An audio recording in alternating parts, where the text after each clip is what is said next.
यदि आप अध्यात्म और वैदिक विज्ञान में रुचि रखने वाले हैं तो यह वीडियो आप लोगों के लिए बहुत इंटरेस्टिंग होने वाली है। जैसा कि हम लोग देखते हैं कि लोग तपस्या करने के लिए हिमालय की भूमि का चुनाव करते हैं। ऐसा हिमालय में क्या है जिस कारण से लोग तपस्या करने के लिए हिमालय ही जाते हैं? तो आइए जानते हैं हिमालय के इन रहस्यों को। ऐसा माना जाता है कि आज भी बहुत से ऋषि महात्मा हैं जो हिमालय में कई हजार वर्षों से तपस्या में लीन हैं। जैसे द्वापर युग, सतयुग और त्रेता युग में बहुत से गुरुकुल होते थे जहां पर ऋषि महात्मा लोगों को दिव्य ज्ञान प्रदान करते थे। लेकिन इस कलयुग में बहुत अधिक धर्म का लोप होने लगा। लोगों को भगवान के ऊपर से भरोसा ही उठने लगा। लोग खुद को ही भगवान समझने लग गए। इसी कारण से जितने भी गुरुकुल थे सभी के सभी गुरुकुल हिमालय में चले गए। और यही कारण है हिमालय में बहुत सी ऐसी गुफाएं हैं जिसके समीप हम नहीं जा पाते हैं, क्योंकि वहां बहुत सी दिव्य आत्माएं होती हैं जो तपस्या में लीन होती हैं। यदि हम लोग उनके पास जाएंगे तो उनकी तपस्या भंग हो सकती है। इसी कारण से उनके दिव्य शक्तियों के प्रभाव से हम लोग ऐसी गुफाओं में प्रवेश नहीं कर पाते हैं। हिमालय धरती का वह छत है जहां पर मानव हिंसा से मुक्त भूमि पाई जाती है। इसी कारण से ऋषि महात्मा लोग तपस्या के लिए हिमालय की भूमि का चुनाव करते हैं, क्योंकि यहां पर वही रह सकता है जिसके अंदर हिंसात्मक भाव नहीं होंगे।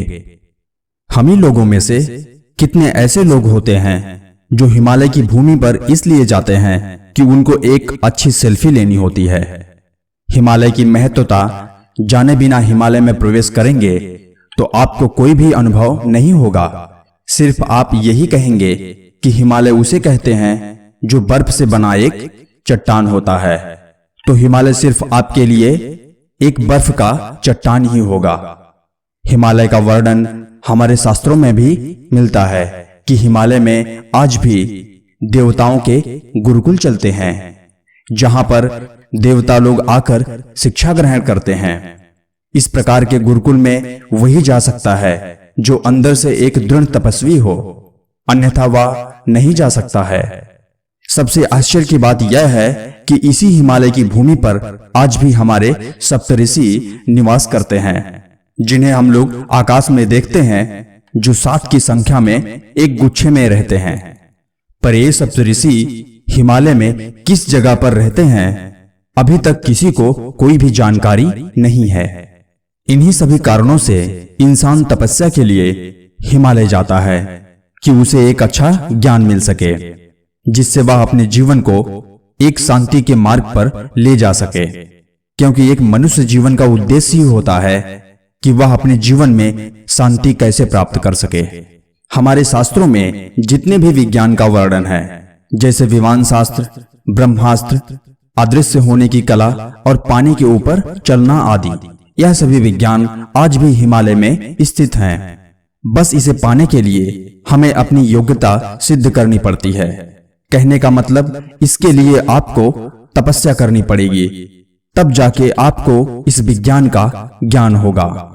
जिस भी व्यक्ति को एक अच्छे ज्ञान और विज्ञान की जरूरत पड़ती है तो वह व्यक्ति हिमालय की यात्रा जरूर करता है, क्योंकि दिव्य ज्ञान का स्रोत हिमालय ही है। और यही ज्ञान आप लोगों को इस संसार की मोह माया से मुक्ति दिलाएगा। हमारे भारत के जितने भी ऋषि महात्मा हैं सभी लोगों ने हिमालय की यात्रा की है। इसी कारण से ये लोग अपने स्वार्थ से हटकर लोगों के हित और सृष्टि कल्याण के लिए अपना योगदान दिए। इस आधुनिक युग में बहुत से ऐसे लोग हैं जिन्होंने हिमालय की यात्रा की, जैसे स्वामी विवेकानंद जी, नीलकंठ वर्णी और आदि गुरु शंकराचार्य। तो ऐसे ही बहुत से ऋषि महात्मा लोग हैं जिन्होंने हिमालय की यात्रा की और दिव्य ज्ञान प्राप्त कर अपने जीवन को धन्य बनाया है। तो अब आप लोग अंदाजा लगा सकते हैं कि हिमालय की भूमि कितनी पवित्र और रहस्यमयी है। तो आज इस हिमालय के विज्ञान को यहीं पर विराम देते हैं और मिलते हैं अगले वीडियो में ऐसे ही रोचक विज्ञान और कहानी को लेकर। तब तक के लिए जय हिंद, जय भारत।